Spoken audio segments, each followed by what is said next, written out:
Kane, it's 1-0. We're fucking down. 13th in the championship. The takeover happened as I said it would. People will be. Oh, when have we got Leeds?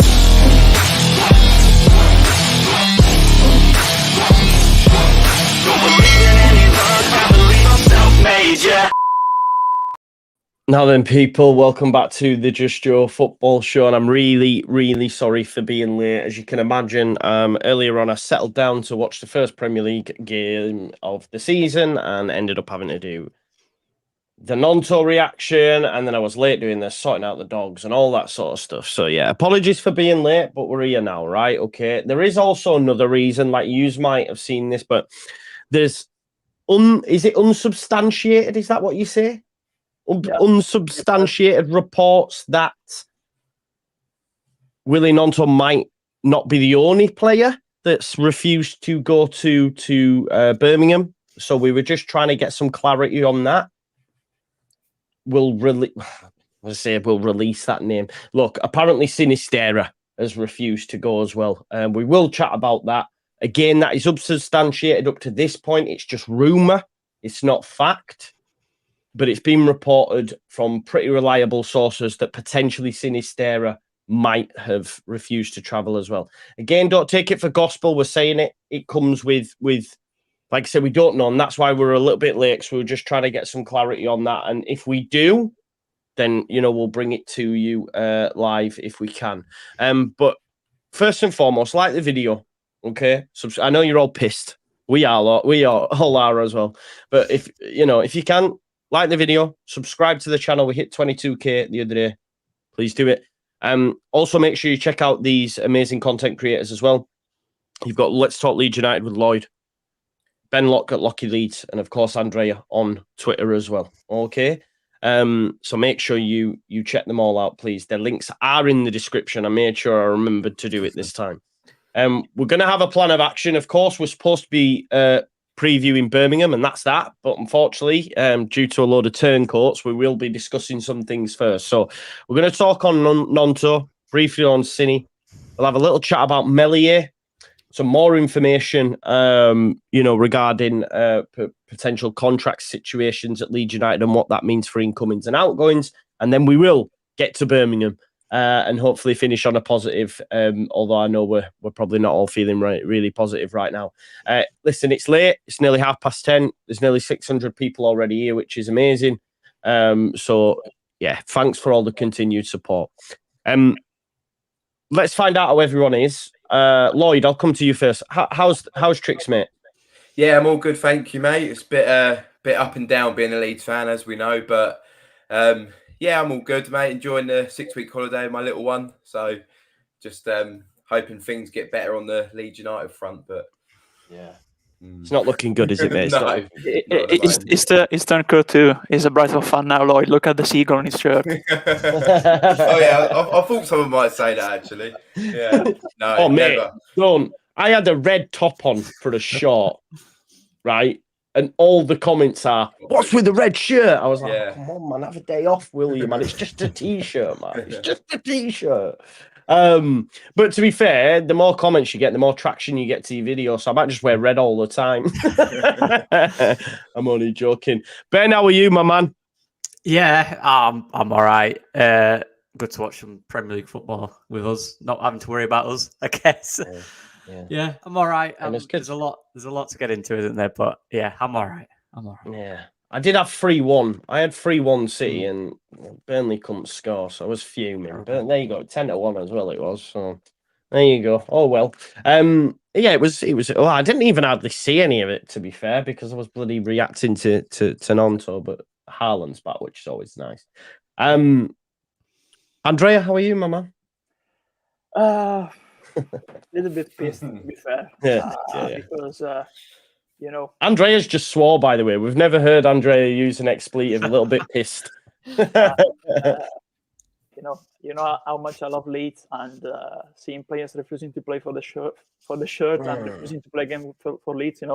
We're fans, so it's a dream it was a dream for us to, when we were little, probably to become footballers when we were kids, and we didn't make it. So especially when you support a club, you dream to play for that club, and especially as a fans, when you see players who refuse to play for the club, especially in this situation where we have 11 players injured, crippling us further down in the mud, because it's like that, where you have to count 11 players injured. Of course, Rutter probably will be involved tomorrow, but not from the start for me because he's probably not 100% fit. So you have to add to the list of the injured players also the unavailable players. And they're unavailable because they choose to do so. They used to create a new motto, self before side. That's that. Self before side. Yeah, exactly. This whole group of players are just horrible, aren't they, really? I'm just going to share where it's been reported because it's now made its way onto Twitter, as you'd imagine. So this is the link, or this is on Wacko, where it says City Starers also refused to travel to Birmingham along with Nonto. Now, of course, naturally, straight away, people go, I don't believe you, and start giving stick to their own fans. But I think we should learn from this previous thing just a couple of days ago. People are in the business of just making up false rumors. If they were, this person here, for example, would do it on Twitter. Why do it on just a Leeds United message board? You might as well, if you're going to try and make a name for yourself, like put it out there. I don't have Wacko, but based on the comments and replies on Twitter, everyone says this guy gets nearly. It's from a reliable source. I don't have Wacko, but yeah. There you go. Formula Sonny makes the point, right? And we were just chatting about this just off air. Sorry, Lockie, I've cut you off there. We were just chatting about this off air. I genuinely believe that seeing Somerville get injured has put the shits up the rest of these lads. And I think they've gone, oh no, what if I get injured? That might scupper a move. We know there's release clauses in their deals. From their perspective, obviously, I don't agree with it, but from their perspective, it's their career. They think, what if I got injured? That means I've got to stay in the Championship with Leeds. I mean, they should, really, because they fucking took us there. But I think that's what might have set the cat amongst the pigeons, Lockie, if you know what I mean. Like, can you... that's just putting two and two together, but it sort of makes sense, really. Yeah, I'll be honest, Joe, the entire thing is sickening. And now we're hearing potentially more than one player. It's even more sickening.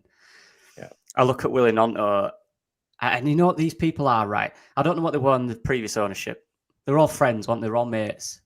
You're an asset to the club, and you are contracted to play football for the club.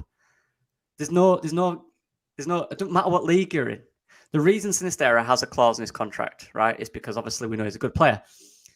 The clause in the contract is still there. You play to the club until someone meets that clause in the contract. It's as simple as that.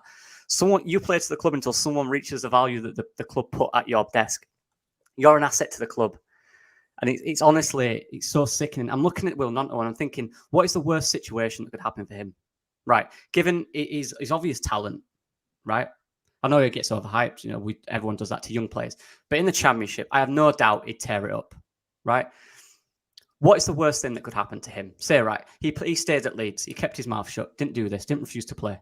He'd be at Leeds a season at most. He'd tear the Championship up, he'd increase his value.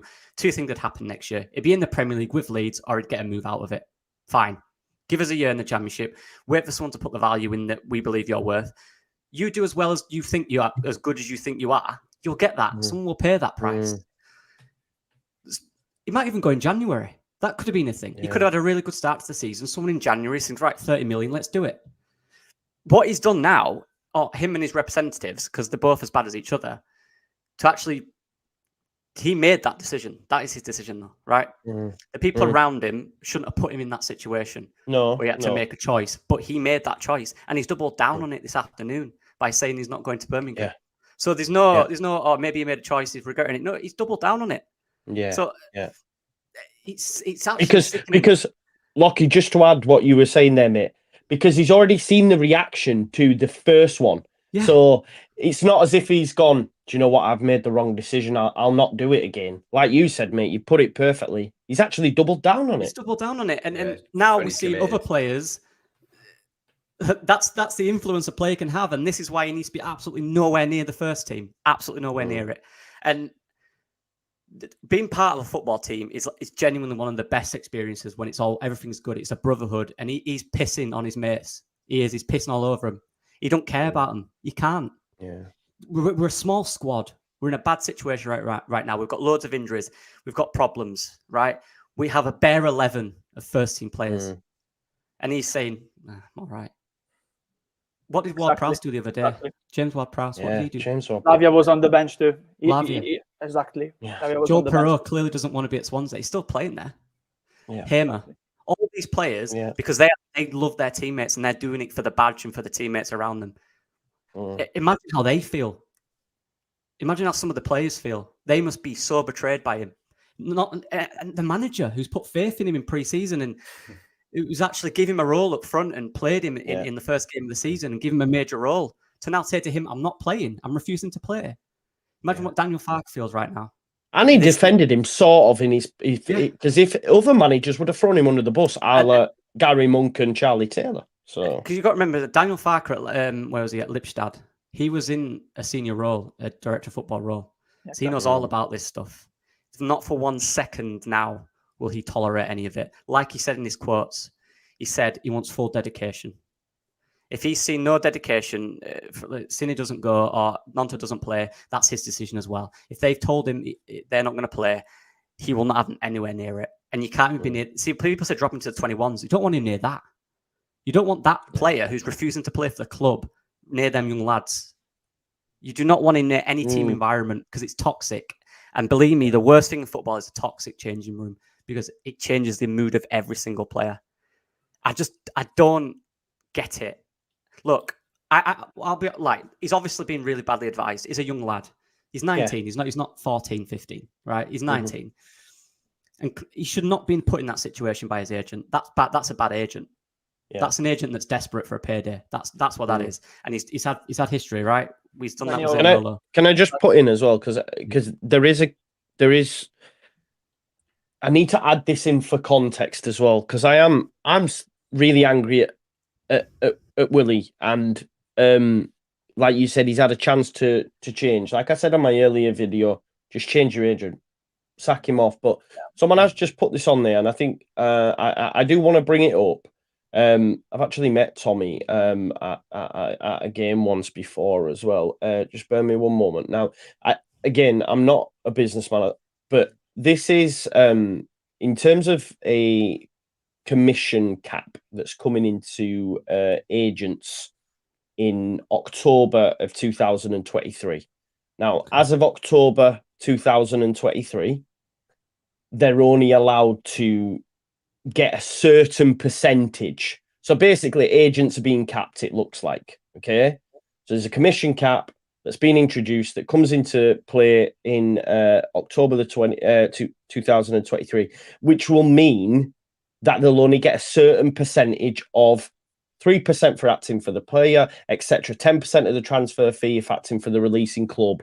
So basically, in this scenario in the future, he probably only gets 3% of it. Whereas at the moment, there is no cap. So it wouldn't surprise me if he's getting a massive chunk of it. Again, I don't know, but like there is a case to say his agent is obviously at work here, but it does not absolve Nonto of any blame. His agent, like I said, putting him in this situation is so wrong. However, he's literally doubled down this evening. So I can't defend that. I really can't. I get it. He wants a Prem move. All those players will want a Prem move. That's a fact. Yeah. If a big enough bid came in the Premier League, they would all go. And I wouldn't begrudge that. But refusing to play for the club that literally contracted you is vile. And the fans loved him. Yeah. Every fan absolutely adored the man. Gutted it's him. Like he's become our golden boy, didn't he? And he struts around with a big contagious smile. And of all players, I wouldn't want it to have been. He would have been one of the most I wouldn't have. And then, but what do you do now? Do you keep him around the place, stinking the place out, causing bad vibes, or? But you don't want to accept a lower fee either. So I guess for Leeds, it's just hold out to what we value him at, or he stays and rots. I think what he does next is very important. And I saw the Square Ball tweet it about leaving his agent. Yeah. I don't know the laws and rules and contracts about that, but that has to be his next step. He's not going to do that. He's not going to do that. He's on the same page with his agent, actually, for me. Yeah, well, he clearly is. Exactly. He's on the same page with his agent. You know, in senior, when he had the late Raiola, of course, Raiola was trying to take him away from Napoli, but he wanted to stay at Napoli. He changed his agent back then. Of course, it's a different example because Insigne was born there. He came out of the academy, was a part of the academy at Napoli, so it's a different example. But Willy Gnonto has a brain. Of course, his agent is acting in that way, like he did with Zaniolo. But you have to think for yourself. I have the conception that these days certain footballers just say, "I'm focusing on the football, and I let my agent do all the other things outside of the pitch for me." It's not like that. Look at Josh Maja. We've all seen it, Sunderland till I die back then. Yeah. On Netflix, of course. He was doing bits in League One. His agent forced a move to Bordeaux. It went bad for him after that. And he said, actually, in the documentary, he said, I don't know, I just let my agent handle the things outside of the pitch. That is wrong. You have to think for yourself. Yeah. Because he's going into a dead end now, a wrong path for him, because the 49ers don't want to sell him. So unless a very top, I'm thinking about 30-40 million pounds offer arrives, they won't accept a 25 million offer. Yeah. So like Southampton are doing with Lavia, they're asking a very big price. If a club is willing to pay that price, okay, we'll sell him. But unless it's a top, an offer you cannot refuse, they're not gonna sell him. And also, it doesn't look good for clubs that he could join. You know, his attitude's obviously what it is now. So that could put a lot of people off by itself. Yeah, and we're talking about Everton too, you know. At the acquiring party, look at Anthony Gordon. Of course, he's moved to Newcastle, but he has that that mark on him that people remember him also for the fact that as a product of Everton, he refused to and tried to force a move to Newcastle. That's crazy. All he had to do was play.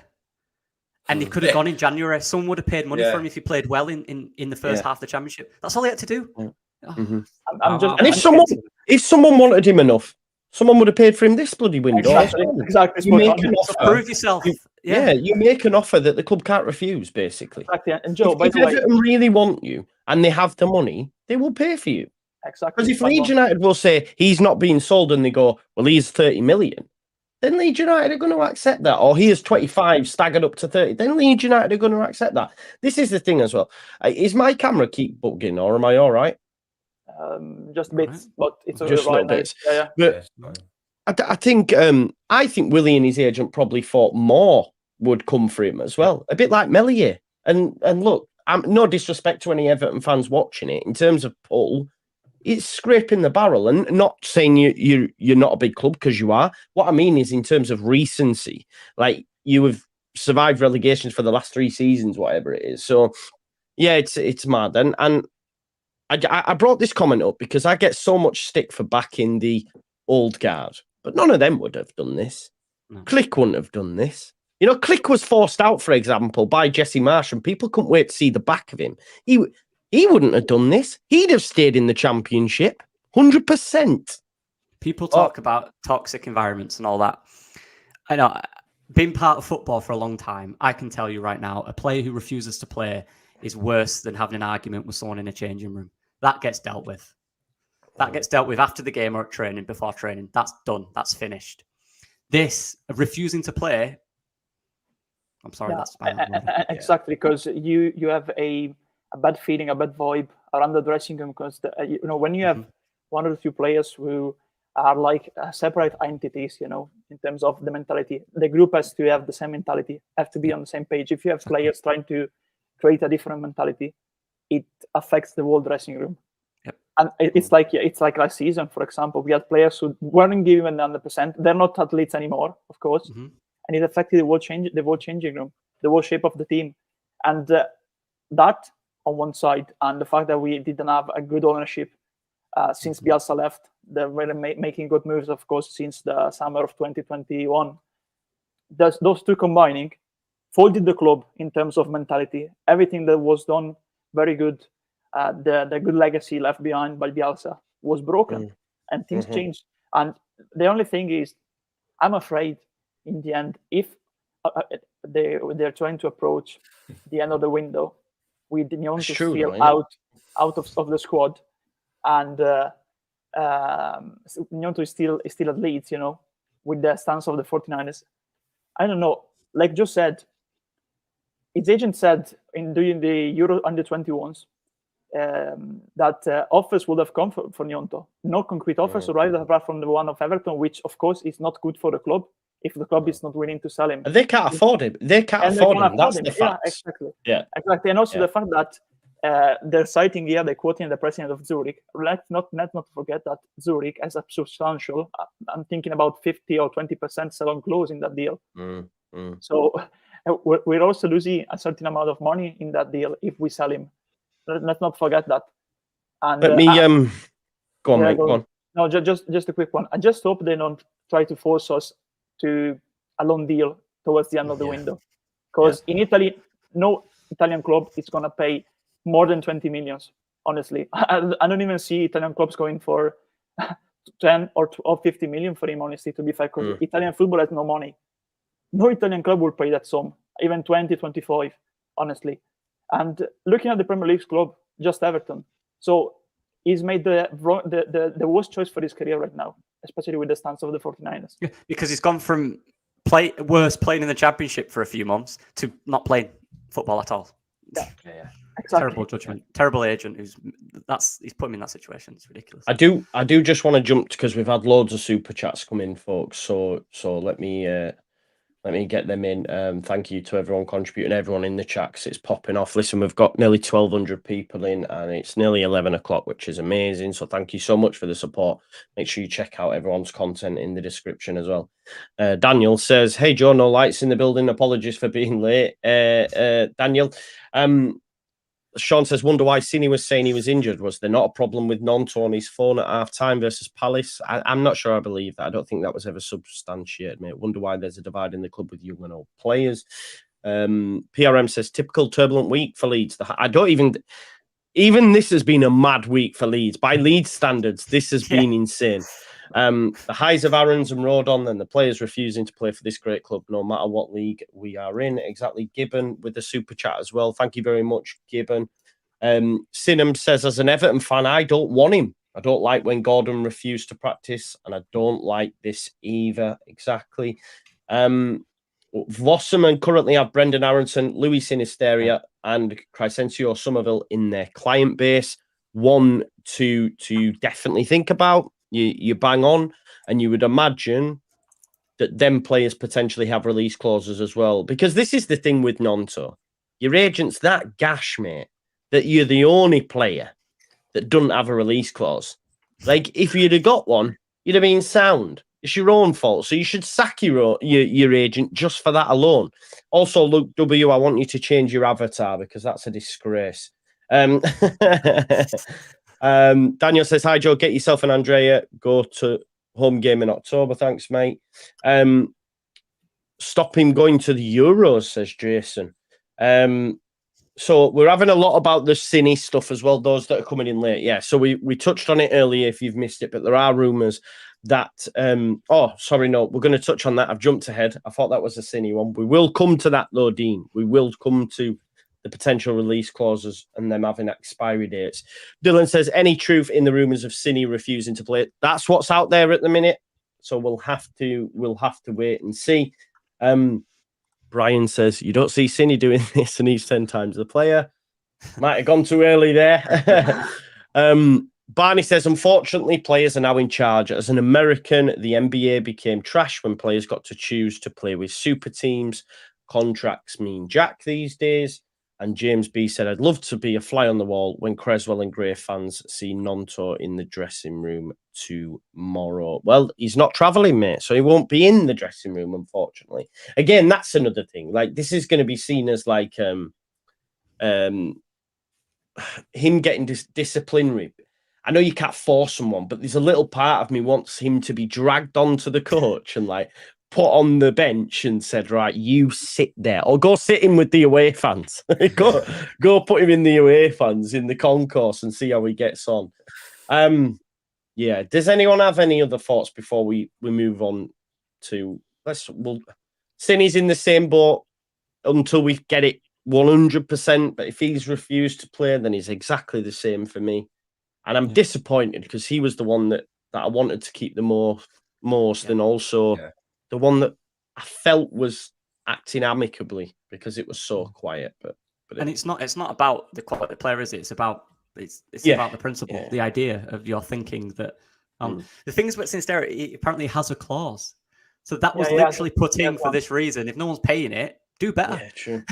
I'm sorry. The fact is that Sinisterra has a clause and Gnonto hasn't. So, of course, Sinisterra has more power in that case because, of course, he has a release clause. And if he's doing that, probably there's a club probably showing interest right now as he is refusing to play. He didn't refuse to play midweek versus Shrewsbury. So, and we'll talk about the release clauses later. But just on Gnonto, to finish it off, also there's a lot of people saying about the fact that, and it's probably true, he wants to leave, of course, because he wants to play with Italy. And I'm going to explain again that he was called up with Zurich just once after we missed out on the Euros, on the World Cup. And Mancini called up a lot of experimental players for the Nations League in order to try the young ones. He even called up 2 Serie B players who weren't involved anymore in the next squads. So after that, Gnonto wasn't called up until he moved to Leeds. So historically, Italy doesn't call up players from the second division. Can I just jump in on there? Because loads of people commented on my video saying, you don't know what you're talking about because he got a call up when he was at Zurich. But that purely was like why you were saying, because they'd not qualified and it was a case of going, well, I'll give anybody a try kind of thing, really, wasn't it? Exactly that. He was going to try the young players because, of course, the old guard had failed. He wanted to have a generational rechange of players, like the young ones, and send a message to Italian clubs like there's good players out there, but they're not getting minutes in Serie A. They're playing in the Swiss league or in the second tier of Italian football. And after that, of course, if he stays at Leeds, probably he's not going to be called up with Italy. But there's a way to handle that. Look at Lavia, for example. Lavia has played 1 season with Southampton, like Gnonto has played 1 season with Leeds, and Lavia is still going on the bench for Southampton. He's not refusing to play for Southampton and to be selected. That's the difference. And he's been touted for Champions League clubs. Do you know what I mean? And he's still doing there. But this is the point. None of us here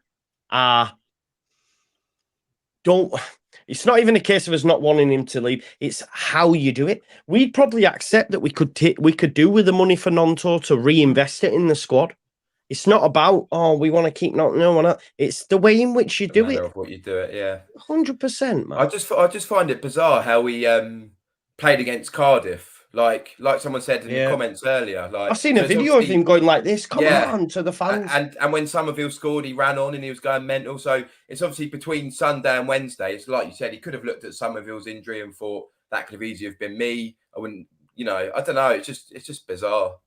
Yeah, it is, mate. You're right. It's infuriating, to be honest. It's like Andrea said earlier. I think any of us that would look, we would 100% do anything to play for this football club. Do you know what I mean? Like at this point, with the amount of people refusing to go to Birmingham, we might as well carpool and go down with his football boots. You don't know, do you? He's overestimating himself.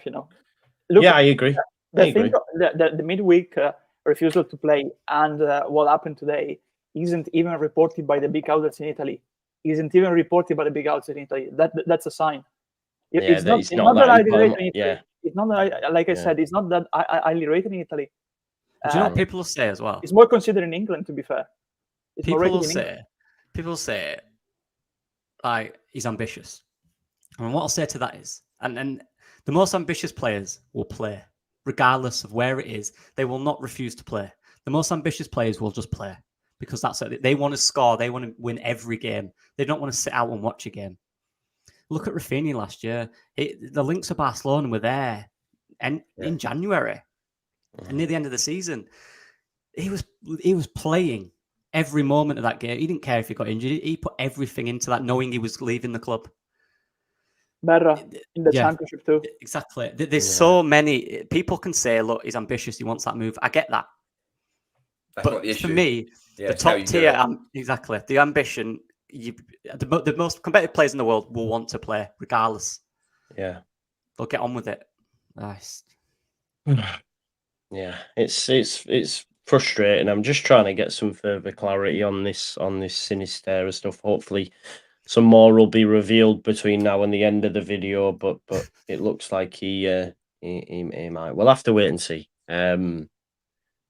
Yeah, the stuff about Somerville's injured anyway. I don't know if you mean Sinistera. Those in the chat. Someone said earlier it's his agent. Please do not absolve. I don't even know the fecking names anymore. Non-sort of Willie of any blame, because he is to blame as well. Evening, lads. 1-1 predicted, but please let us win. We will get to predictions in a bit. Right, let's talk about a little positive potentially. And someone mentioned it earlier on. It was Dean Barkley. Now, there are rumours on Wacko that the release clauses that these players have in their contracts are due to expire, which could also make sense in terms of the way some of them are rushing around to get these deals done before this expiry happens. Because by all accounts, and I think it was put great in the Wacko thread of how, or Andrea, do you want to talk about how you said about you can't have a release clause that's not that like indefinite? You know, you could it has to run out at some point. Yeah, exactly. In June I tweeted when there were the talks about when Fabrizio Romano was talking about the release clause of Szoboszlai, the Hungarian midfielder that Liverpool acquired later in the window. Of course, he had an expiry date, the release clause at RB Leipzig. And I was reflecting on the fact that, of course, these are relegation clauses. So for sure they have an expiry date, because they can go on, for example, to March 2024 or July 2025. Of course, there's two types of clauses. Like a lot of La Liga clubs, for example, you sign a 5-year contract, you have a release clause, which is valid for the whole length of the contract, so it can be triggered anytime during the transfer windows. But a relegation release clause is very specific, because it is active in a contract only if the situation happens like it did with us getting relegated. So, of course, there'll be an expiry date before the end of the window for me too, because, of course, you cannot go with that expiry date after the end of the window. It will be madness from the old transfer hierarchy, because it will cripple the whole season.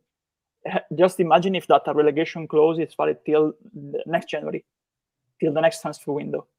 You have one player staying and playing great football, then he'll go for a cheap value, for example, in January, because he has a release clause still valid. That will be madness, and I don't think that they was that mad. They were that mad. They made very bad things, in terms of contract signings and contract clauses. But that will be total madness. So for me, I definitely see an expiry date before the window shuts. Just sorry to interject. I think this is. I think this is literally going to be. Don't go to bed just yet, Net. So Wacko 1919, which is a Twitter account, just said, I wouldn't go to bed yet. This is all about to blow. And then someone's just put hairy crackling indeed with loads of like eye emojis. So I don't know. I think it's all going off. But then at the same time, you don't know at this point if they're going, let's just set the cat amongst the pigeons. I don't know. But whatever's it almost feels like we might have a Sick Note 6 vibe again. Do you know what I mean? I mean, we'll find out tomorrow, won't we? Yeah. We'll end up with Joe up front, me at in front of the defense alongside Ampadu, Lloyd on the wing with Byram and Lloyd, and Lockie playing alongside me in midfield tomorrow. Yeah. Me and Paveda will rip it apart in that middle. Don't worry about it. FPL _23, which I know a lot of people don't believe, but he said Cine has gone. And there's been some reports in the chat, someone saying, here it is again from Charlie, that apparently he's at the hotel. Yeah, I read the tweet on Twitter. Yeah, we'll see with him, won't we? I guess let's leave it for tonight. We know Nonto definitively. We know Nonto has him, right. Basically there was there was a statement from the football club. Okay, so that's confirmed. So we'll just wait till tomorrow, 2:00, when the lineup's announced. We'll probably know before then because we'll get pictures, won't we? About that. But yeah, so the release clauses. Okay, so Andrea was telling us about the release clauses. Now, the date that's been mentioned is the 14th, there or thereabouts. Now, I don't think the date is like definitive, right? But that gives us 2 weeks from the 14th up until when the window shuts for Leeds United to sort their team out. So it would make sense. And like Andrea's just said about, there has to be an end date. Like, ultimately, if we take Romeo Lavia, a case in point, for example, like, he had a buyback clause that was only going to be exercised in 2024, for example. So between now and then, any club can buy him. Whereas if it gets to 2024, City have him. So all these different things have different clauses in them. I think the reason Ramsey, for example, was allowed to leave to go to Burnley, I think your man Emery says, we want to see how he develops. We've got a buyback clause in there. So we might see a lot more teams doing this. So that's just off point. But what I'm saying is a lot of contracts have these sort of situations in them. So it would make sense. Now, Lockie, that would make sense in terms of, we were talking about it off air. Like, if you think of all the players that we've been linked to, like a Nat Phillips, like a Kamara, I was going to say Mo Kamara as well then, like a Glenn Kamara, these players have been linked and we're being told that maybe personal terms might have been agreed or whatever, but they still haven't moved to a football club. So is it a case of Leeds United are waiting till this date to say, right, we know now definitively these release clauses are finished. So those that haven't had the release clauses exercised, you're staying with us. And we know that now. So we now know we need to go get X, Y, Z to fill the positions that have been left with the likes of Nonto, Somerville, whoever it may be. Exactly. If that is true and that is the date, by that time, Daniel Farker will know his squad. There'll be no surprises. There'll be no, like this tonight, there'll be none of this. You'll know your squad. People want these players. Here's the value. Pay it or don't. So what that does then, once you know definitively what players are at your club, it gives you permission to then sign the players in the areas you need. And like you said about, we're talking about Nat Phillips and Kamara, the two players that a lot of stuff was going around that we'd agreed personal terms and all that stuff. And then suddenly it's silent. But not only that, it's silent to the players. There's no links to anyone else for any of them, which I find baffling. Especially Nat Phillips, a player who 8 to 10 million, loads of clubs would have wanted him. Even Kamara for 5 million, loads of clubs, surely. Yeah. They're not training with the first team squads either. So that would suggest they've shown their commitment somewhere else. And again, we're all guessing here, but this could happen. We look at Michu as well. Fabrizio brought that, saying us and some other clubs are interested. What's happened to them other clubs? Yeah. Are we just now, have we agreed or been in contact with these guys and said, look, we're in this situation till this date. Ooh, voice break. If you can hold on until this date, we'll sign you. Yeah. Is that the situation? Have they politely agreed on fees? Have they done all that? Are they just waiting now to know the squad? Potentially. And I hope that's the case. And if that is the case, the last 2 weeks could be pretty crazy. It'd be fun. Yeah. Like we are. This is all speculation at this point, but potential. Makes sense, doesn't it? And it does. Yeah. When you hear how silent everything's gone, but not just on our side, with the players as well. Like we said, they're not going anywhere, are they? It's really weird. It's really weird. Yeah, I believe that honestly. It would be mental from a club's perspective, from a director football perspective, to place the expiry date of a clause right on deadline day. That would be mental. That would be total madness. Because you don't have the time, if the clauses are triggered on deadline day, to bring in replacements. That would be real. But this is Victor Orban we're talking about, mate. So, imagine August 29th to give us 1 day. But no, I know what you mean, Andrew. Yeah. Lloyd, you were saying about, obviously it will be exciting. Obviously, if that does happen, I guess I hope that they do come out and tell us, and maybe we get some more meat on the bones. But I do believe the information 100%, and I think it's It's come from a very reliable source. So let's hope that the next few weeks are going to be wild, mate.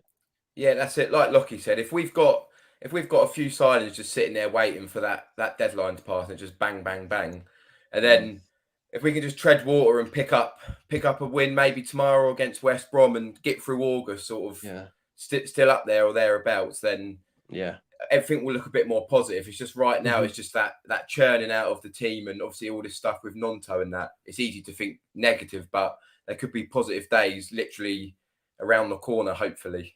And Daniel Farke has been saying in all his press conferences, hasn't he? Yes. Wait till the end of the window. And we're all presuming, right, because we're doing it slowly. Maybe he can't say it, obviously. Yeah. Maybe he's saying just wait. Hints, we'll just wait, trust me. So, we'll see, I guess. Yeah, exactly. And you've got idiots on YouTube calling out the 49ers left, right, and centre. You know what I mean? So I just wish they'd wait. We'll wait and see, won't we? I think it's something for us to cling on to. And listen, if it is the 14th, then in an hour it'll be the 12th. So it's literally 2 days. You know what I mean? So we could be waking up Monday to the 49ers going, it's time, baby. You know what I mean? So making it rain players. And they've already shown us that they've got money because they were willing to put down the money for Aaron's. You know what I mean? And everyone were going, well, why were Bournemouth playing 7? I think we were paying 7 as well, with it rising up to 12. But it sounds sexy you had done it when you say we paid 12 million. Yeah.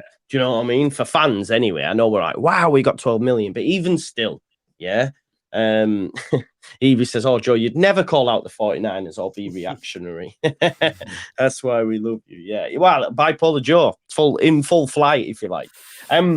Listen, if we lose tomorrow, it'll be back on. Don't worry, I won't be positive. Shall we move on to Birmingham then, lads? We've done 42 minutes. I think let's forget all that shit that's going on at the minute and look ahead to Birmingham. At which point I'm gonna move on over to Lockie, who's gonna do some more digging. And also, don't forget, folks, you can check this info out prior to the big match preview, always on Lockie's channel. Okay, he does these, he puts them out on his channel and brings them over. Okay, so if you want an exclusive, you want a little tidbit, make sure you check out Lockie's channel. Always great videos, as well as Lloyd's. But I just want to shout out Lockie for doing this and taking the time to do it. Big up, Ben Lock. No worries. Yeah, there's less slides on this one. Don't I? No, it's good anyway, man. Don't worry. A bit more kind of direct.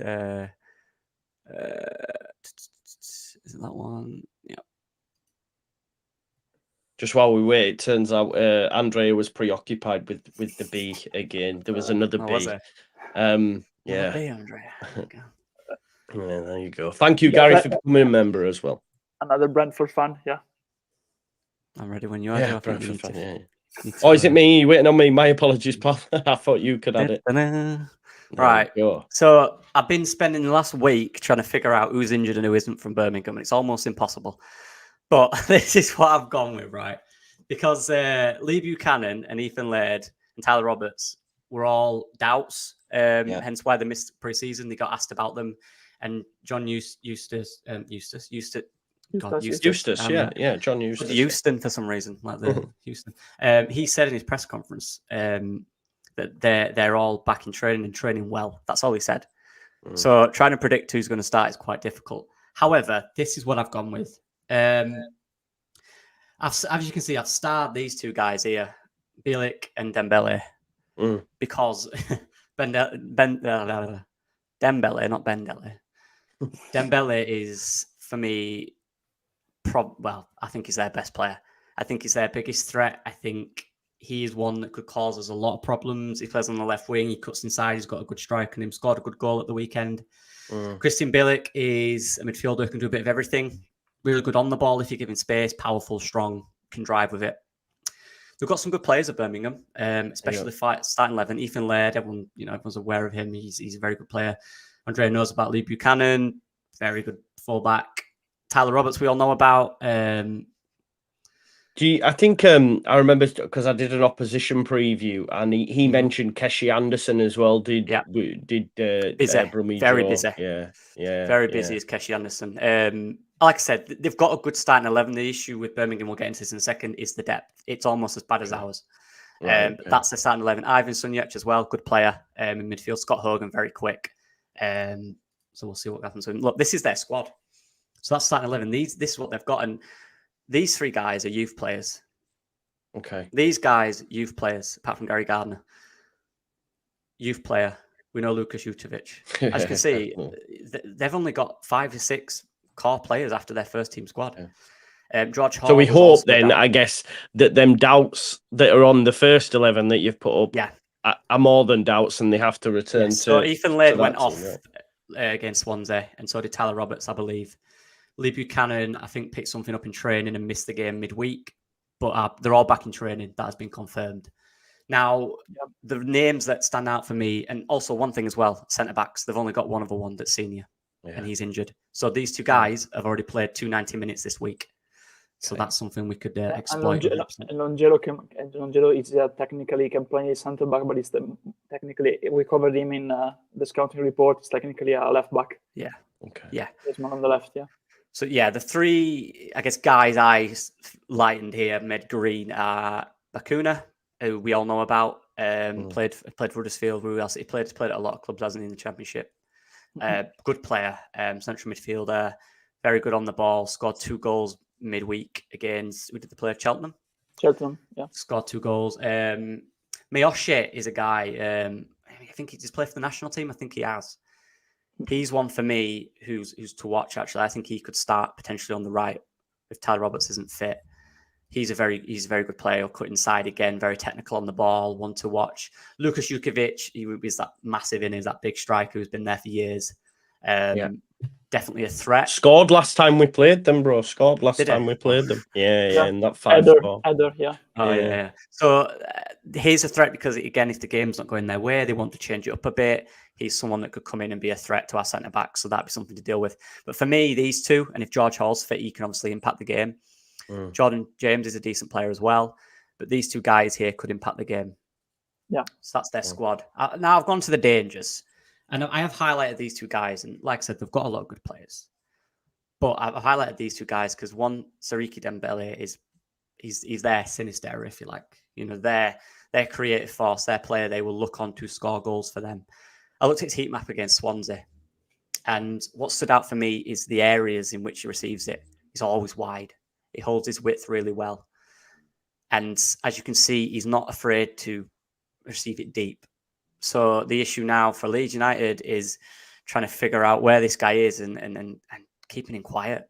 Whose job is that? The issue is starting Cody Drama, I think, mate. Who is that guy going to be? Are we going to change the shape slightly so the midfielder can maybe do that role a bit more? Yeah. But he's got a good shot on him. He's quick and direct. He's inverted. He got a goal against Swansea. He's one to watch. He's a good winger. Christian Bielik is a player I actually quite like. I've liked him for years now. Was he at Derby? Yeah, Polish international. Yes. Yeah, he was at Derby. Big lad, very good player. Look, as you can see, we're there. 35 passes, 30, 86 pack accuracy. He is their guy in midfield who will predominantly as well look for Dembele, whether that's be on the floor, in the air.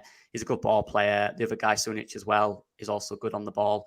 Their pivot of Bielik and Sonic is very impressive. And it also screens the defense really well. So these 2 guys are definitely their dangers for sure. So this is what happened last time against Swansea. Their goal came from a high press. You guys can see up here, the Swansea in the white, Birmingham in the red. This is where they scored from. The goalkeeper tried to play it out to this guy here. As you can see, they press up real high. Keshi Anderson there, win the ball back high up. That's one thing we're going to have to watch for. Okay. I believe, unlike the game against Cardiff, I think Birmingham are going to press high. Yeah, they're similar to us. Side as well. They're very similar to us. Exactly, yeah. High energy, you know, like to create moments in games. So we have to be good from this position. This is important. I saw against Shrewsbury, it was a bit hit and miss when we played out from the goalkeeper. We can't afford that, or they will score. They will break us down. So we have to be spot on in this position. So if it is Darlow, and if it is Rodon, and I hope it is for this reason, exactly playing out from the back, will be much better off for me. But as you can see, win the ball high up. Christian Anderson wins it there. Dembele knocks one into the side net in here. Good finish. And John Eustace said in his interview, and it's this bit here. We are up against a very good team, talking about Swansea, a very good footballing team, so we had to press them, which makes me think we're a good footballing side. Yeah. They're not going to sit back and let us, especially at home. So we need to be ready for this press. It's going to be an intense game. It's going to be difficult, but we need to watch out for that press. It's definitely got a feel of end-to-end, hasn't it? End-to-end, both teams to score. That's the vibe I'm getting. We have to kind of control that to our benefit. As you can see, though, if we beat that press, there is space. Yeah. We've got 4 players up here. You know, you have space in behind. So that is a vital cog. That's going to have to fix it. And just a last bit on them. Look at the momentum, though. They didn't maintain possession a lot of the time. Like you said, Joe, end-to-end. You can see very end-to-end. Swansea had the better chances, but, you know, when they get it high up, they are very dangerous. Expected goals, not very big. They'll do a lot of crosses, a lot of shots. Not bothered about possession, but again, about winning the ball high up and winning their moments in games. As you can see here, look, long balls, crosses, a lot of crosses. Dribbles as well. A lot of that is from Dembele and Keshi Anderson, who likes to drift out wide. Duels won. They'll be looking for to win those duels in midfield.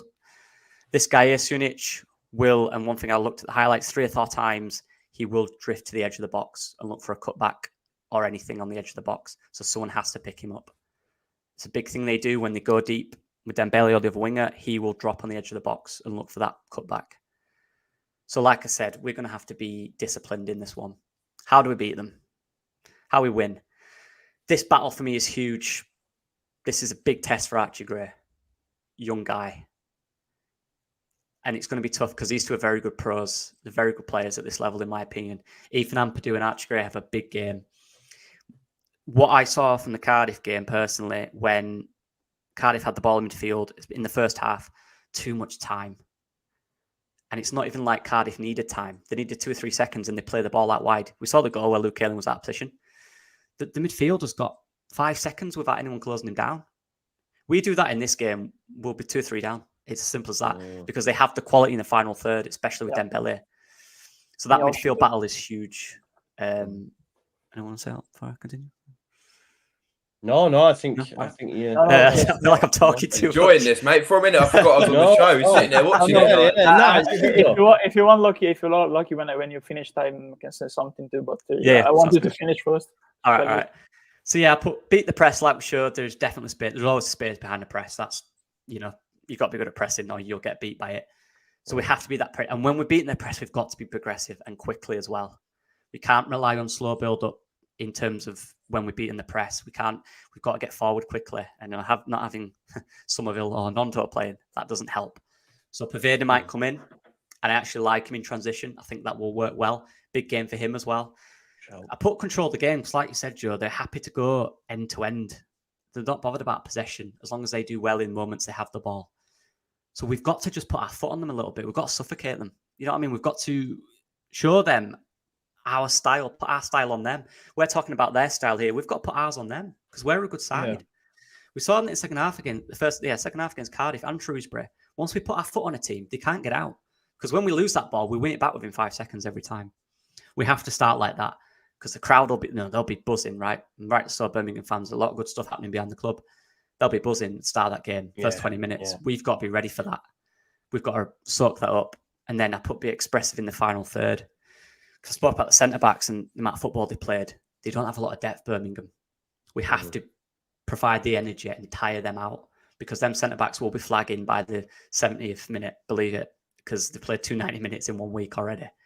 So, yeah. And I put make the most of set pieces. From what I've watched from clips, they've got 2 or 3 big players, but the full-backs, some of the midfield play, even Sanderson, they're not the best in the air. And we're decent at that. And I put last bit here, these two. I want Joe Rodon to play. Yeah. I know he's not been here long, but I saw Sanja Berg play for Burnley today. He's been there, 2 days, I think? Good point. Yeah, the only problem is that Berg has trained during pre-season with Sheffield United and Rodon. Rodon not much. Yeah. So that's the only worry for me. Yeah. Whether he will or not, I don't know, but I want him to, especially to beat that press. Looking at our defenders, and I like them, don't get me wrong, but in terms of a team high pressing and us playing out from the back in such a risky way, do you trust them for 90 minutes not making a mistake? No. Yeah, that's what I'm worried about. Rodon is that guy. That's what he's known for. That's what he's good at. So I'd be much more comfortable with him in there. Sam Byram as well. I need that balance from the start. We can't have this slow build up in terms of, when we get it in wide areas and there's no space, we need Sam Byram to provide. And I think he'll start. I actually think Sam Byram will start this game. So they're the keys for me. And that's, for me, how we beat them. We've got to be ourselves, and we've got to be a good ourselves, not the slow, little movement. We've got to be quick and progressive for me, and suffocate them when they're not on the ball. You said that Dembele likes to pick up the ball deep, and obviously if it's just him v Ayling, he's gonna have Ayling on toast. So do you think it might be worth Ampadu or Gray coming out the double pivot to go across and assist Ayling with Dembele, especially if he's picking it up from deep, like in his own half?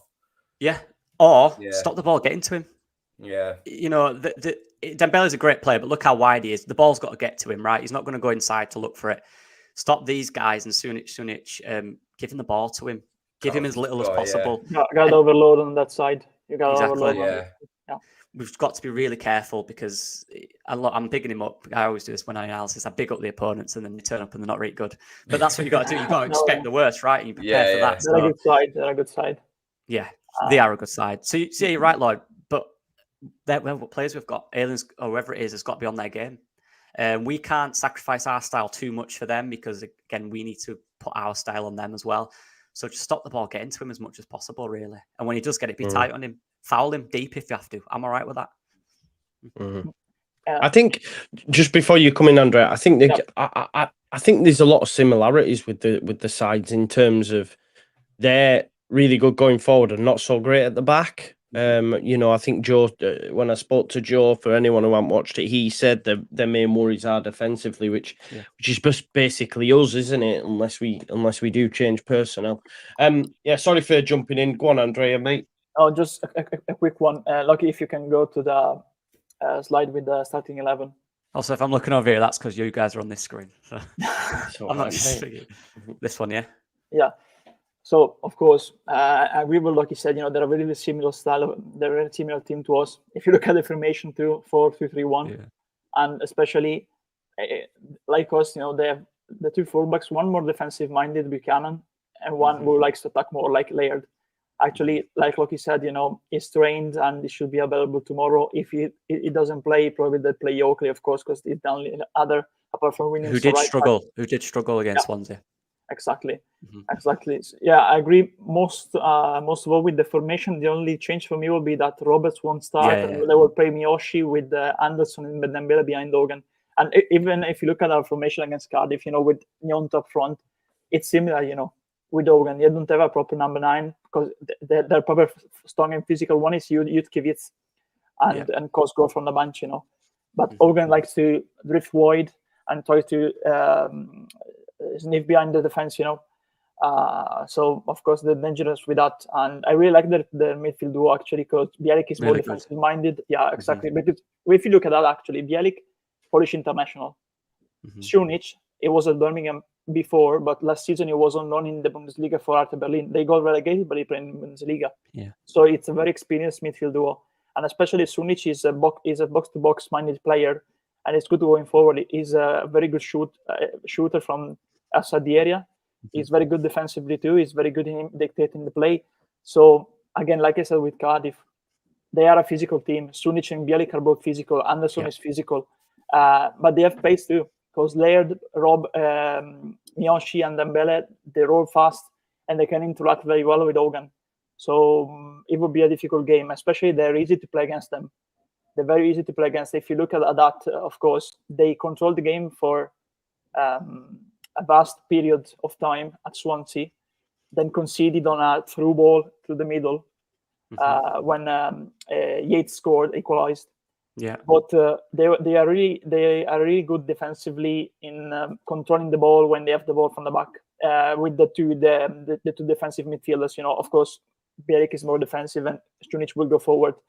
But even at Cheltenham and Swansea, they were easy to score against.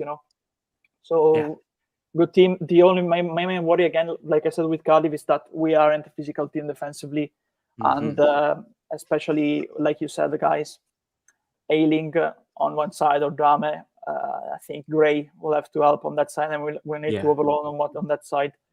But yeah, I think we're up with a physical battle. And honestly, again, if we don't win the battle in midfield, like we did in the first half with Cardiff, where we lost that battle, it will be a very difficult day tomorrow. Yeah, definitely. We don't have physical players.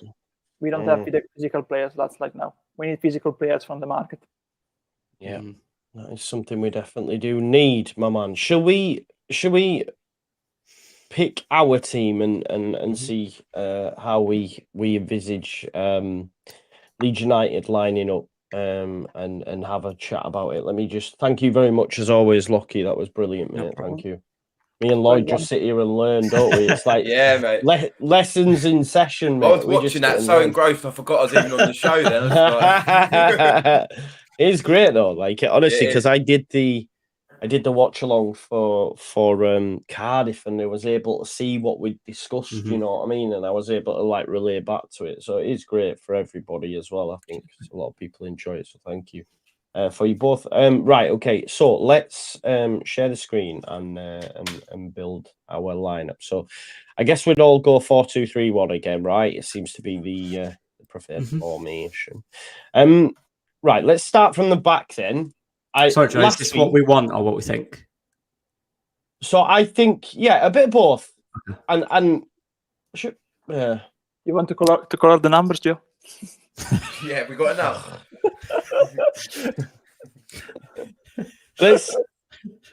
Starting from the back, is there a discussion to be had for Meslier being dropped? I don't personally think so. I think Meslier will start. I'm worried about the press with him at the ball at his feet. I really am. I'll start Darlow, to be fair, because I think the thing with Darlow is I know he made some mistakes, didn't he, passing it out from the back. But I don't know if that's system not understanding where he wants to be. But I still think if it's not on, he'll just boot it. I think Meslier tries and hesitates too much. Darlow will just boot it if he has to. That's true. Yeah. And to be fair, I mean the 2 goals Cardiff scored. Watching that back again, the second one. And the first one, especially, it wasn't too reactive, you know, in the first one. And in the second one, the ball went through the defense, through the wall area, and it was there. Well, he could have done more probably on both goals. But honestly, for the system, like I said, I don't think Darlow has come to Leeds to be the number one, and maybe eventually we'll see Meslier sold, you know, before the end of the window. For the system, Darlow. For me, it will be Darlow for me tomorrow. I'm going to concur. I think we go Darlow. I think he's had his minutes in the cup, and Farke can say, well, I've seen enough of him. Yeah. So I'm now going to play him. You know what I mean? What we saying? Do we agree? Yeah. Darlow. Yeah. Lloyd doesn't. Meslier, but it's 3-1, isn't it? So 3-1. Yeah. And didn't Phil say Darlow as well in his podcast? I'd rather have Darlow, but yeah, I think it will be Meslier. But I don't know. We'll see. We shall see. That one. We shall see. Then someone mentioned a good point. We didn't touch on it, but there's interest in Meslier potentially from Real Madrid. I don't know how true that is, but there's interest in him. So you know, Leeds United might not want to, and he might not. For all we know, he might refuse to go. You don't know. So Meslier dropped Darlow in goal. Right back. I think we go Cody. Ayling's played 290 minutes this 290s. Yeah. I think he'll play again. I think he'll play again for me. When Cody came on, Ayling play again. When Cody came on, he went like right. He played like left wing. It was well weird. You see when he came on, played like left wing. Do you think it'll be Ayling? I don't think he'll. Yeah, 290 minutes in a week. 3 up against Dembele as well. Probably their best player. I'll explain you why. Just because Jamel was injured and he doesn't have the full 90 minutes in his legs, you know. So I think let's start again. Ayling and probably change the second half if he has to change, because Jamel isn't fully fit. Is he fully fit to start the game? I don't know. I think he go. I have a sensation we go Ayling again in order to be more balanced on that side too, because he'll have Ayling staying back with if Bayern plays probably. For me, he play with one more defensive-minded one like Ayling on one side and one more attacking one like Bayram on the other one. So you have Ayling with the center mid like Archie Gray, for example, if he plays on that side, helping in and try to overload to block the initiative of Dembele. For me, that's my. I'm thinking if Ayling's not playing, who's captain? Who's taking that? Cooper's out, isn't he? Yeah, can't just play him just because he's going to wear the armband, though. Probably Ampadu is going to be the captain. Mm-hmm. This is not going very well so far. People say like, this is the thing. 5 minutes in, we got Darlow. Well, we don't even have a captain anymore, do we? Really? We can't even have a captain, man. Mad. Do you know? Should we go for a show of hands? Yeah. Right, we'll start. Go on, Lockie. Who's your pick? Ayling. Andrea? Ayling again, for me. What are you doing? Ayling too, sorry. I'd pick Drame, but after hearing what you lot just said, I think it probably will be Ayling. And then, like Andrea said, it will be like a second half sub for Drame. Well, I'd have gone Byram. I think he doesn't play 390s, but 3-1. So we'll put Ayling in there. For some reason, I think ideally it doesn't play 390s. But exactly. Kind of asked, we don't mean we're a bit screwed right now. Let's jump to the left side, and again, I think unlike last week, I think there's a discussion to be had again, like there was with the right back.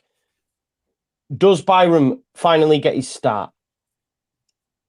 Yeah. I want him to. Yeah, I think so. I think he's done all he can. Yeah, deserve that. He deserves that now. Yeah, he looks so much better every time he comes on, don't we? Do you think? Sorry, man, I'm yawning my head off.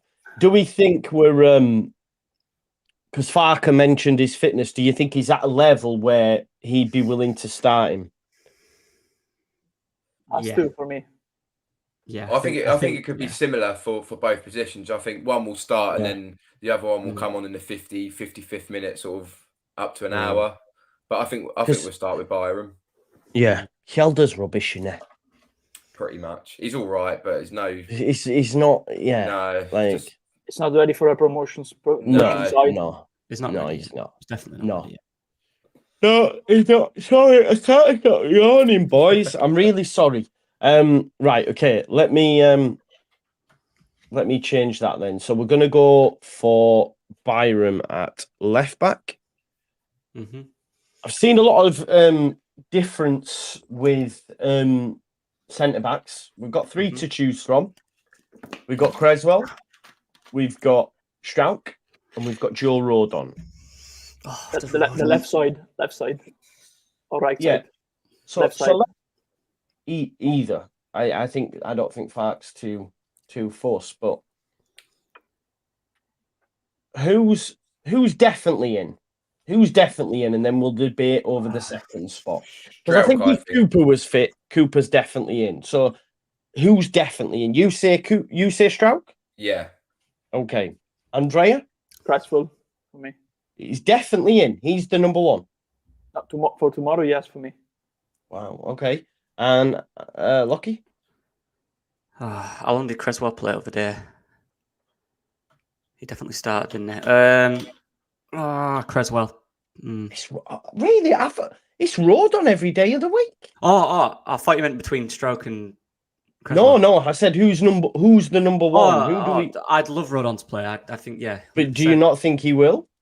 I do. I think it's probably too early potentially. Yeah, okay. Maybe he'll be on the bench. He hasn't had much of pre-season, has he? So I think it'll be Strauch and Cresswell.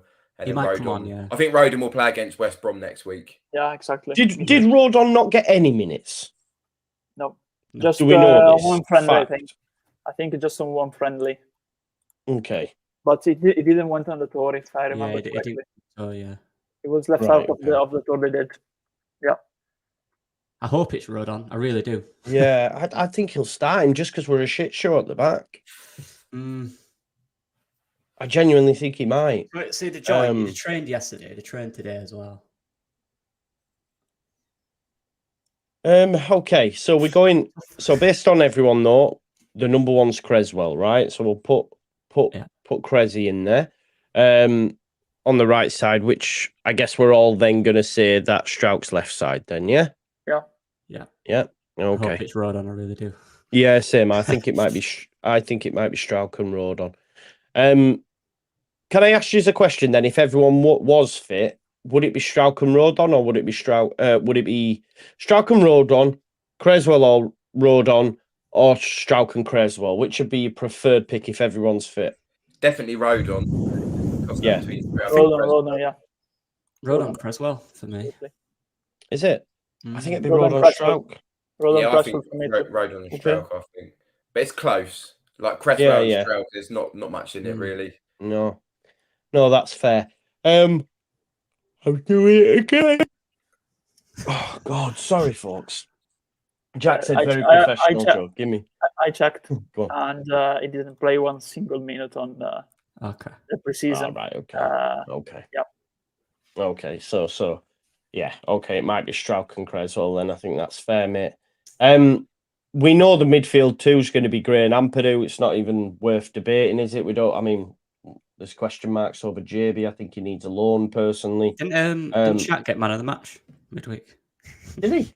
Yeah, apparently. Oh, there you go. Did not know. I watched him play quite well as well. But on the other side, Joe. Okay. Well, you're just being pedantic now. Right, Ampadu and Gray. Okay. Yeah. We know Nonto's not gone. So who's leading the line, folks? This is the hard bit. This story. Yeah. He's got to fit. Do you want? They were saying he could be like could be on the bench. I don't think he'll start, will he? I think he mentioned bench. Yeah. Shall I start? For me, it would be Gellert. He played Gellert for me. Looking at the fact that he started even in midweek, and the fact that he would have started Nyonto probably if he had made the grace to make him available for Leeds United, but he didn't want to be available for Leeds United, so bye-bye. And probably Gellert for me, with Arthur probably on the bench and coming off if he's fit enough to make the bench tomorrow. But I think it's stuck with Gellert for me. Yeah. Can I be real with you? Can I be real with you right now? Building this team's depressing as fuck. No, I'm serious. It's poor. Delhart. Die Hard. Dead. We might as well put dead. Oh, God. I think you're right. Del Boy then. No. Is that it? No. I know how to spell it. It's DT, isn't it? No, it's Geld. That's right. Geldhart, like that, isn't it? No, no, you were right before. Was it? I don't know what's. I'm tired. This one? Yeah, I thought so. Okay, well, Joffrey's not scoring. Well, hopefully I've given some juju there, but I don't think he's scoring, so we're going to struggle there. Okay, so, Jamie, man. Jamie, relax, bro. Like, I can't. You've got to understand, mate. Sorry, I'm tired, you see, I'm getting ratty. I'm really, really grateful for your support, okay? And when you have annual memberships, they do star now, so I don't miss your comments. Apologies, I've not tonight. What you must appreciate is we're trying to go through the lineup. There's 1,100 people in the chat, okay? It's really hard to go through, right? So I'm sorry that I've missed your comments. Please forgive me. If you want to put one in, we'll read it out for you, bro.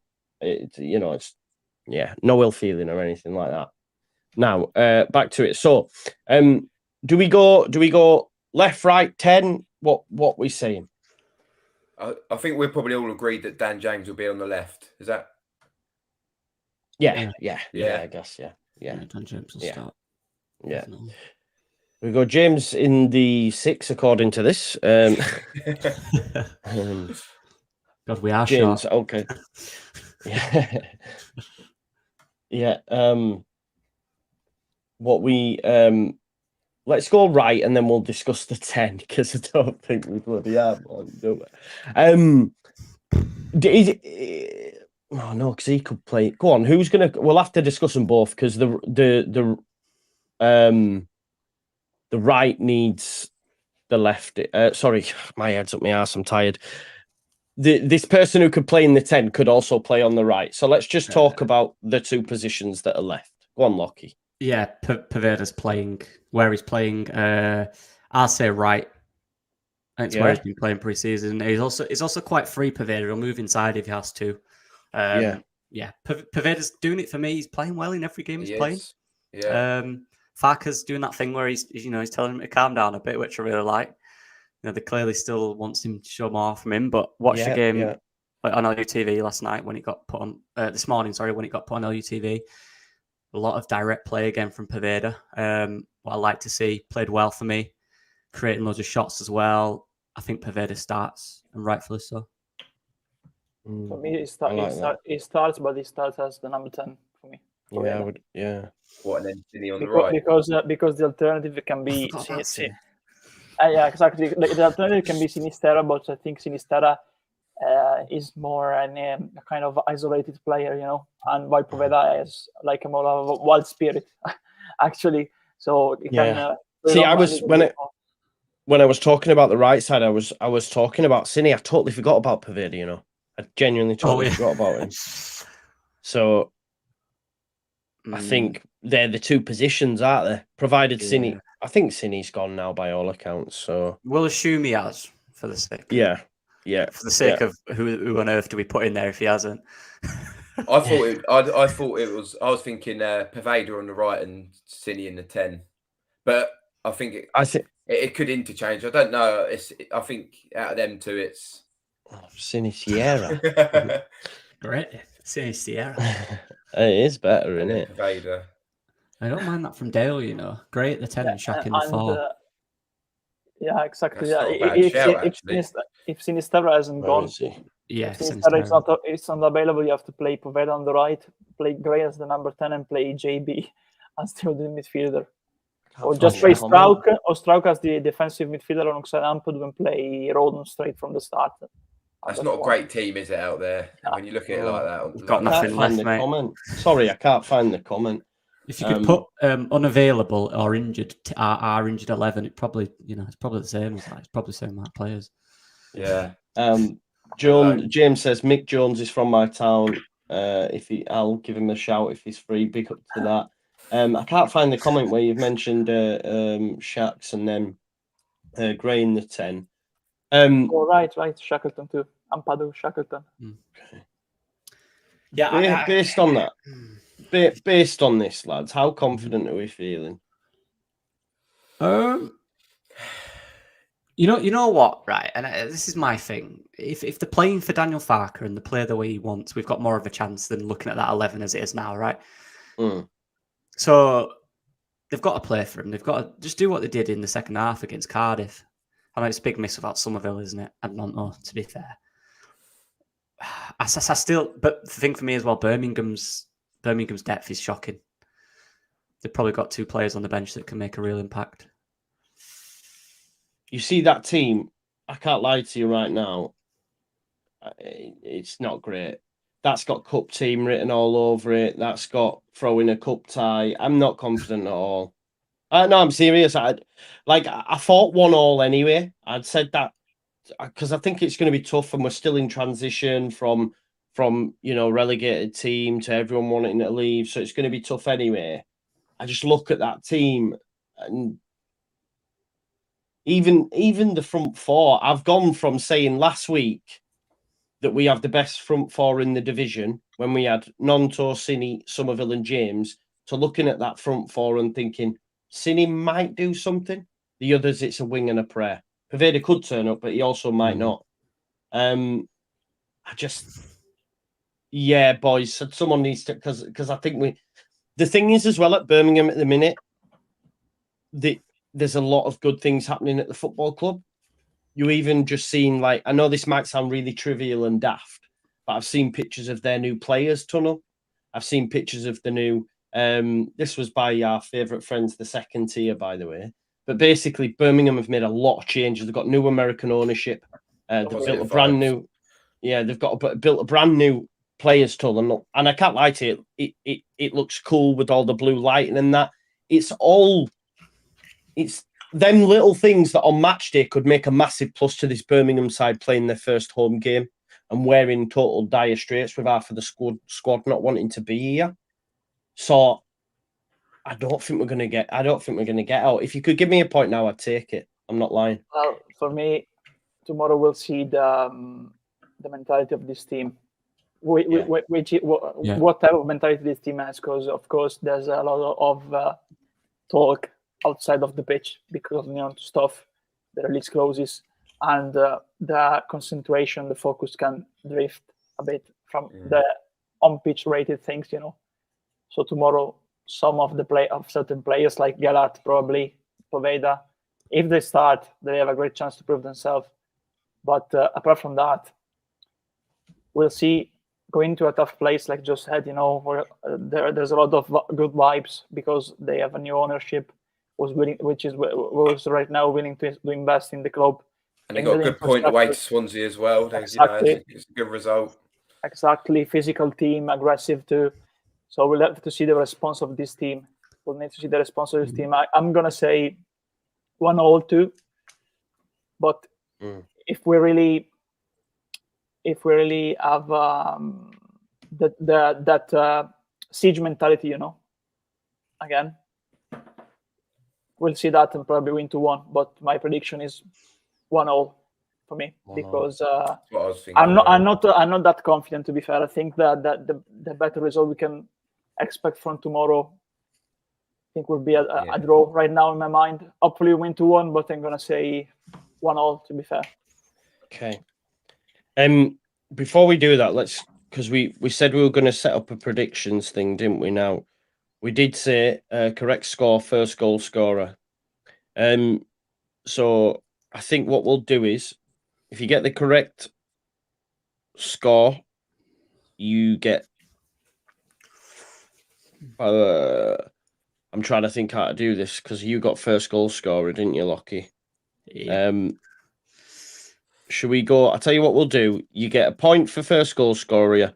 You get a point for the score, and if you get them both, then you get 5. Is that what we'll do? Does that make sense? Yeah. Yeah. Does it? Yeah.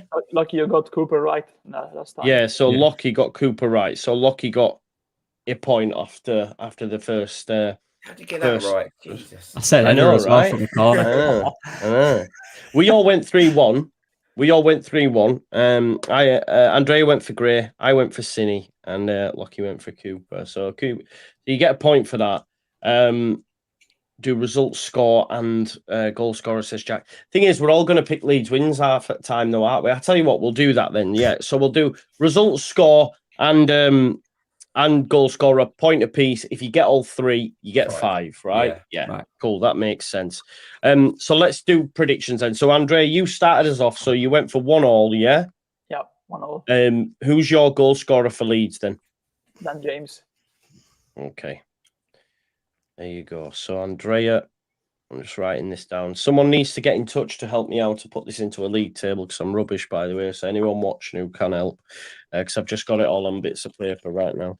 Andrea 1-1, and you've gone for James, yeah? Yeah. Okay. Lockie? We're going to win. Said with so much confidence. We're going to win 3-2. 3-2. It's going to be a wild one again. Wow. First goal scorer is going to be Sam Byram. Byram. 3-2 Sam Byram. Mate, you want to get down Ladbrokes, not... Yes, go ahead, Lloyd. 2-2 Sinistera. Nice, I like that. Does that? Yeah. Should I go for the Birmingham win? I'm gonna go 1-1. I don't think it could easily be 2-2. I think it's gonna be pretty end to end. We all know it's gonna be 1-0 Tyler Roberts. So yeah, that's true. I'm gonna go Cine as well. I'm gonna go Cine. I went Cine last week. I'll go again until he scores. So yeah, that's it. I think if you give me a point now, I said 1-1 earlier on in the week, but that was when we were signing Max Aarons and that. So yeah, we'll see in it. So Andrea's gone 1-1 with James. I've gone 1-1 with Cine. Lloyd's gone 2-2 Cine, and Lockie has gone for a win. 3-2 Byram. I mean, if you get that, mate, I'll give you 10 points. And you're shirt. Yeah, and non-touch shirt. Not that that's a booby prize, actually. I'll give that to the loser. Yeah, great stuff.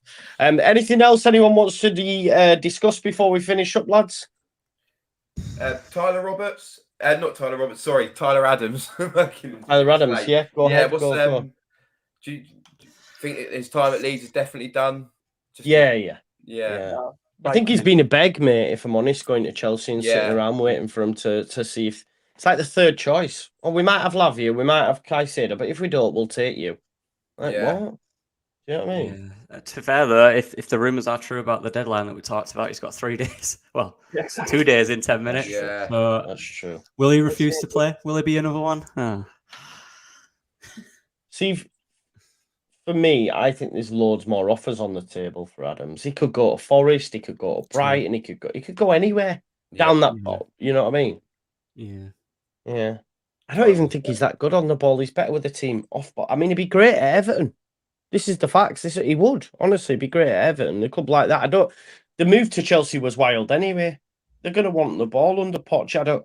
He's not very good on it. Yeah, especially if he is going to go and move to Brighton. If this like Caicedo to Chelsea, he's not a player like Caicedo. He's a totally different player in that system. Yeah, agreed. I have doubts of him in that system at Brighton. Probably Forest will be a more suited team for him, honestly. Yeah. I think it's better for a team that's out, doesn't have as much possession. Yeah. Breaking up the play and that. But yes, time will tell. Time will tell. It definitely will, mate. It definitely will. And with that, folks, we will leave it there. We've just, I thought it was going to be longer than an hour and a half, but we've had great, again, listen, we got upwards nearly 1,400 people at one point, which is insane. So thank you all for the support. It's 10 to 12, so we'll be playing in 15 hours. Is that right? Yeah. My maths is not great. So we will be playing in 15 hours. So I'll probably see you in 14, unless something else crazy happens in the morning, and we'll be chatting about that as well. But hopefully it'll be maybe a nice even tonight. Yeah, you don't know, do you? You just don't know, mate. At the end of the day, Fabrizio Romano did tweet out Caicedo was going to Liverpool in the AM. So you just don't know really at the minute. This transfer window's been wild, so we'll wait and see. Thanks for all the love and support. Thank these fantastic content creators as well. All enjoy a night's rest, and we'll see you all soon. We'll see you in a bit. Peace out. Wacko just tweeted another one. I'm not having it. He's a hoodwinking me. He's pulling me in. We'll leave it there. Peace out now, folks. Bye-bye.